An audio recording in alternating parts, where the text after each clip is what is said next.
Dans cette leçon, nous allons définir et calculer les racines carrées d'un nombre complexe.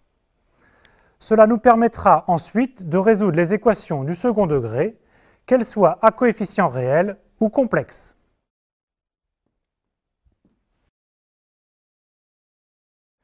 Par définition, une racine carrée du nombre complexe z est un nombre complexe oméga tel que oméga au carré est égal à z. Nous allons voir qu'un nombre complexe z admet deux racines carrées. Et si oméga est une racine carrée, alors l'autre racine carrée est moins oméga.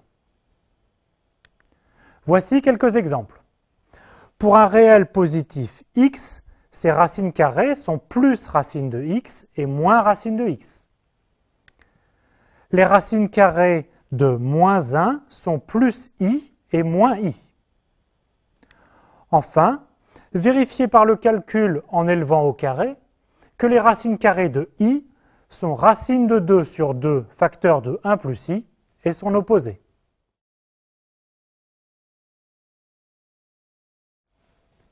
Nous expliquons maintenant comment calculer les racines carrées d'un nombre complexe z.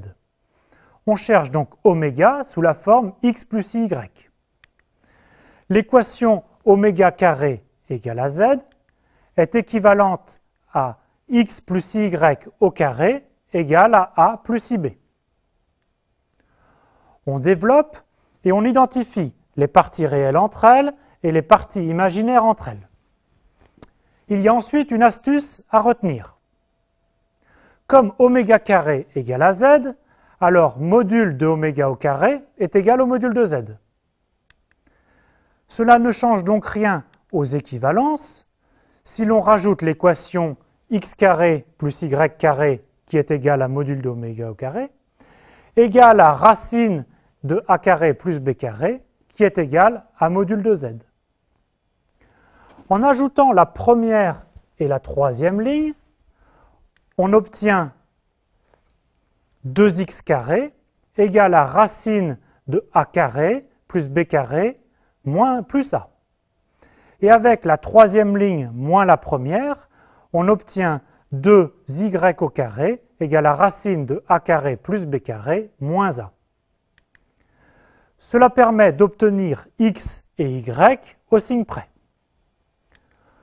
Pour obtenir les bons signes, on utilise l'équation 2xy égale à b.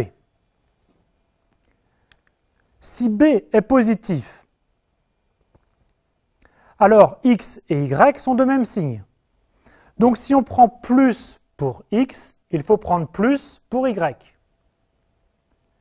Si on prend moins pour x, il faut prendre moins pour y. On obtient bien les deux racines carrées cherchées. Si b est négatif, alors x et y sont de signe contraire et on trouve ceci pour les racines carrées.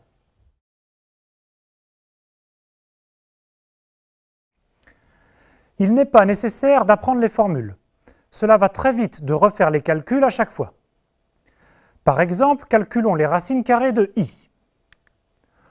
On cherche oméga tel que oméga carré est égal à i, c'est-à-dire x plus y au carré égale i, ce qui donne, en identifiant les parties réelles, x carré moins y carré égale 0.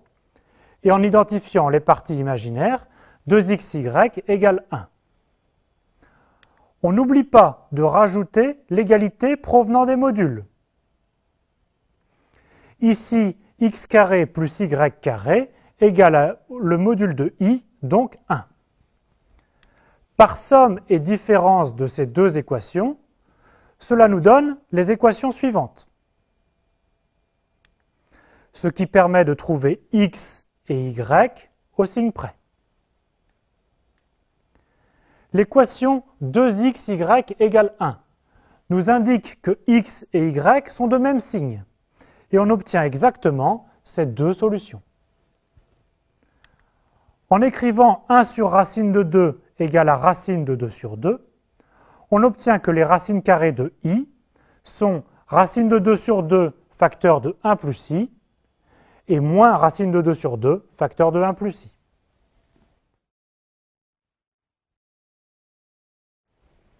Nous avons tous les ingrédients pour résoudre l'équation AZ2 plus BZ plus C égale 0 d'un connu Z, où les coefficients A, B, C sont des nombres complexes. Cette équation possède deux solutions, Z1 égale moins B plus petit delta sur 2A, et Z2 égale moins B moins petit delta sur 2A.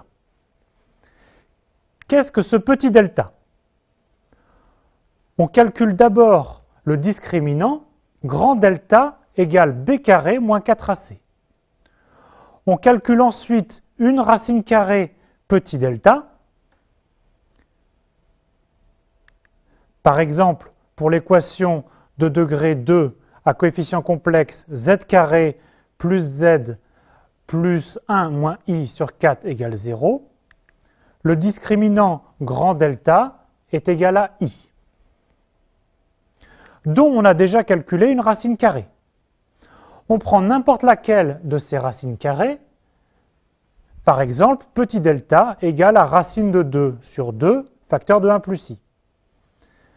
Les deux solutions sont alors moins 1 plus ou moins racine de 2 sur 2, facteur de 1 plus i, le tout sur 2. Si A, B, C sont des réels, on retrouve les formules que vous connaissez déjà. Si grand delta égale 0, alors les deux solutions Z1 et Z2 sont confondues.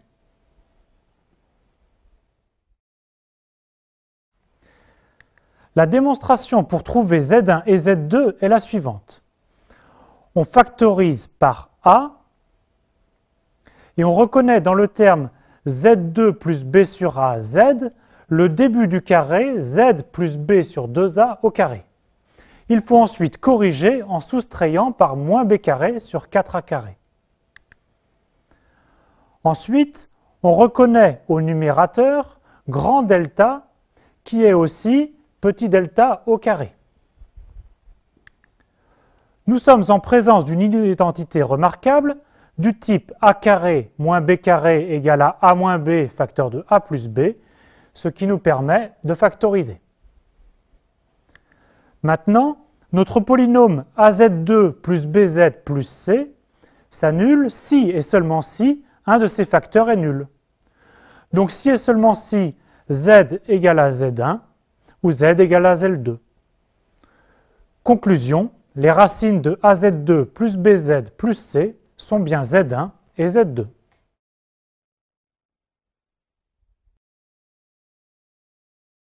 Terminons cette partie par l'énoncé du théorème de d'Alembert-Gauss, dont nous admettons la preuve. On considère un polynôme P de z de degré n qui s'écrit donc an z puissance n plus an-1 z puissance n-1, etc., plus a1z plus a0, où les ai sont des nombres complexes.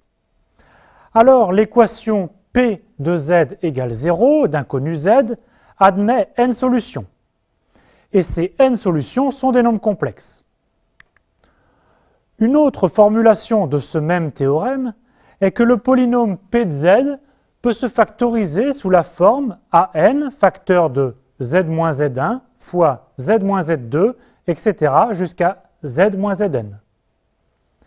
Il peut y avoir des solutions multiples lorsque deux racines ou plus coïncident.